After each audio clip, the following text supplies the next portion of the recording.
Hello दोस्तों, नमस्कार। स्वागत करता हूं अपने इस चैनल LPMS क्लासेस में। दोस्तों, आज हम पढ़ने वाले हैं नातेदारी। जैसे नातेदारी के अर्थ, नातेदारी के परिभाषा, नातेदारी के प्रकार, नातेदारी की श्रेणियां और नातेदारी में क्या क्या भेद हैं, इन सब को वन बाय वन करके हम पढ़ेंगे।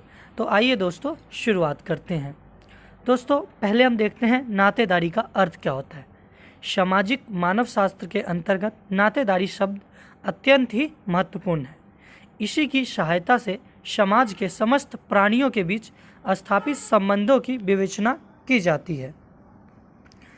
ठीक है। वैसे तो सामाजिक प्राणी समाज में रहने के कारण अनेक प्रकार सूत्रों में आबद्ध होते हैं, किंतु इनमें सर्वाधिक महत्वपूर्ण वे संबंध होते हैं जो रक्त का या खून का, जिसे ब्लड रिलेशन का कहते हैं, ब्लड की आधारशिला पर कायम होते हैं। रक्त ही वह आधार है जिनकी सहायता से व्यक्ति अपने और पराये के बीच में भेद स्थापित करता है।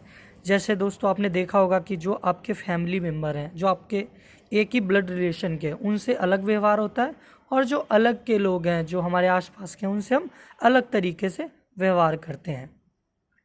मोटे तौर पर ये सभी व्यक्ति जो रक्त संबंध अथवा समाज द्वारा मान्य किसी निकट संबंध की परस्पर अनुभूति रखते हैं और तदनुरूप आपस में व्यवहार करते हैं, नातेदार कहलाते हैं।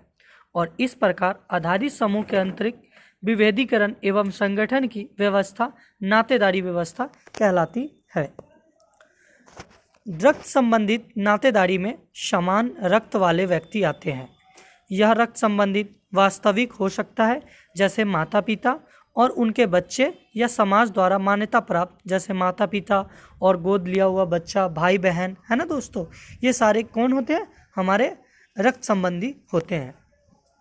अब दोस्तों, जैसा कि आपको नातेदारी का अर्थ समझ में आ गया होगा, आगे हम देखते हैं दूसरा टॉपिक, नातेदारी की परिभाषा। विभिन्न विद्वानों द्वारा दी गई नातेदारी की परिभाषाएं निम्नलिखित हैं।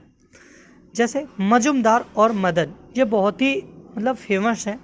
इन्होंने क्या कहा है नातेदारी के बारे में, इनको समझते हैं। ये कहते हैं सभी समाजों में मनुष्य विभिन्न प्रकार के संबंधों से समूह में बंधे हुए होते हैं। इन बंधनों से सबसे अधिक सार्वभौम और सबसे अधिक मौलिक वह बंधन है जो कि संतान उत्पत्ति पर आधारित है, जो कि आंतरिक मानव प्रेरणा है।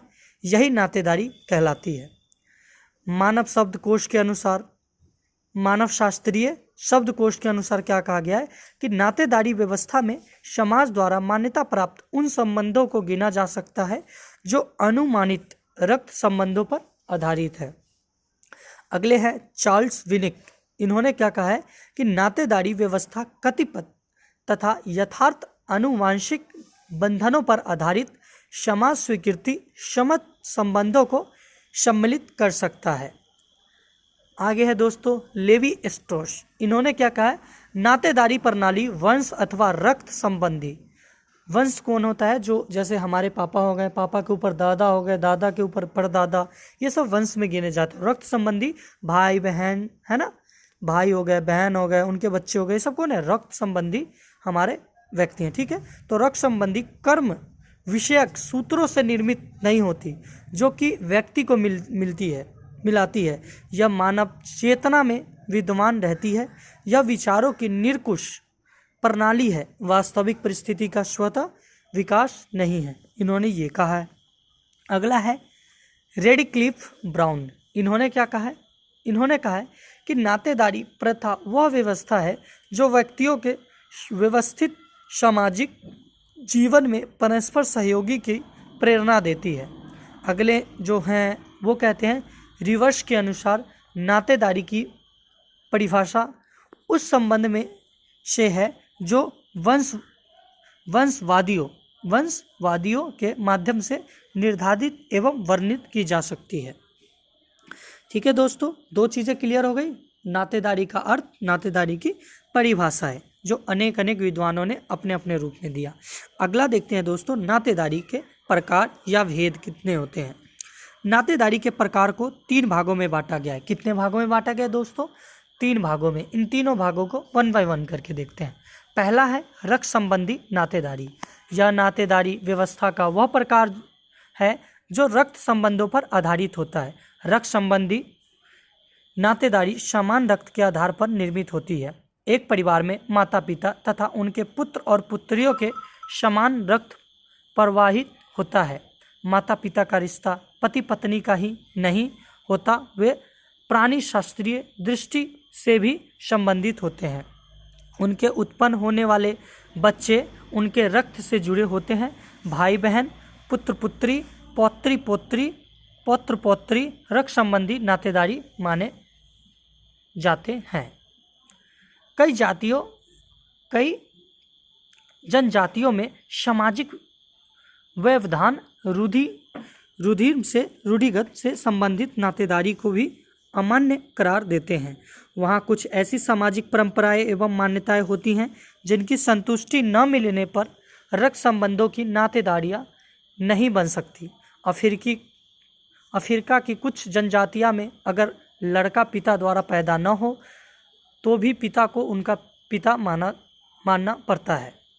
वैसे ही भारत की रोड़ा जनजाति में सब भाइयों की एक ही पत्नी होती है तथा उनमें से किसी भी भाई के पैतृत्व ग्रहण करने हेतु एक निश्चित सामाजिक प्रथा का निर्वाह करना पड़ता है।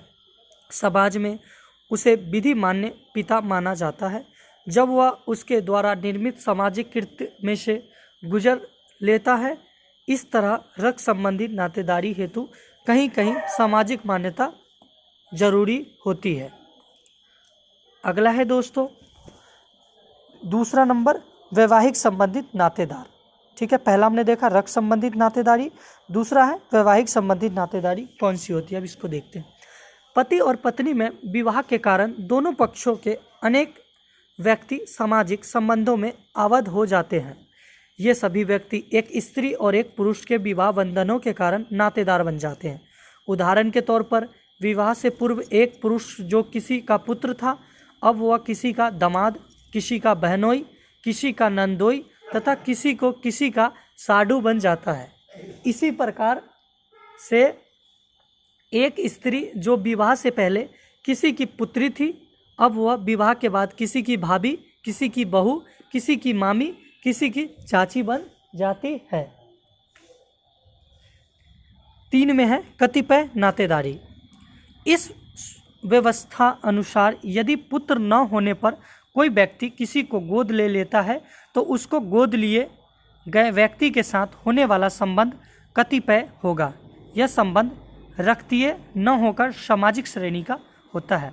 तो दोस्तों तीनों क्लियर हो गया, वैवाहिक नातेदारी, रक्त संबंधी नातेदारी और तीसरा कतिपय नातेदारी। दोस्तों आगे देखते हैं नातेदारी की श्रेणियाँ क्या क्या होती है। दोस्तों सभी नातेदारी समान रूप से घनिष्ठ अथवा निकट नहीं होती। हम अपने सभी रिश्तेदारों के साथ समान आत्मीयता एवं घनिष्ठता अनुभव नहीं करते। व्यक्तित्व भावनाओं के अलावा सामाजिक दृष्टि से सभी संबंधों समान स्तर पर नहीं समझे जाते।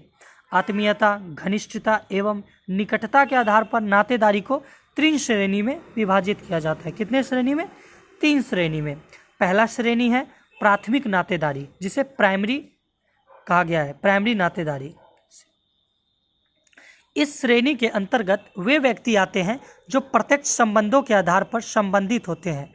उदाहरण के लिए माता पिता और बच्चे, पति पत्नी आदि वे परस्पर रूप से एक दूसरे के संबंधी होते हैं, उन्हें प्राथमिक नातेदारी कहा गया है। दूसरा है दोस्तों द्वितीय नातेदारी, सेकेंडरी नातेदारी।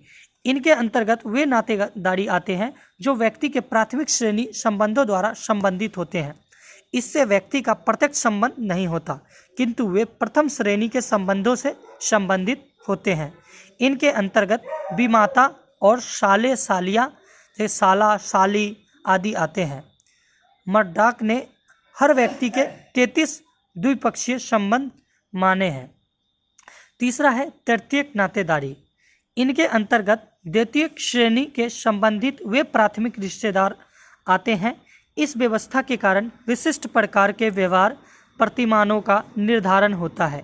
इनके अंतर्गत सरहज, देवरानी आदि आते हैं। मर्डाक इन संबंधियों में संख्या 133 बताते हैं कि 133 संख्या आते हैं इसमें। तो दोस्तों आशा करता हूँ कि मेरे द्वारा जो ये नातेदारी के बारे में पढ़ाया गया, नातेदारी का अर्थ, नातेदारी की परिभाषाएं, ये सब अवधारणा, प्रक्रिया, भेद, ये सब समझ में आया होगा। तो दोस्तों मिलते हैं नेक्स्ट वीडियो में। जब तक के लिए आप अपना ख्याल रखिए। जय हिंद।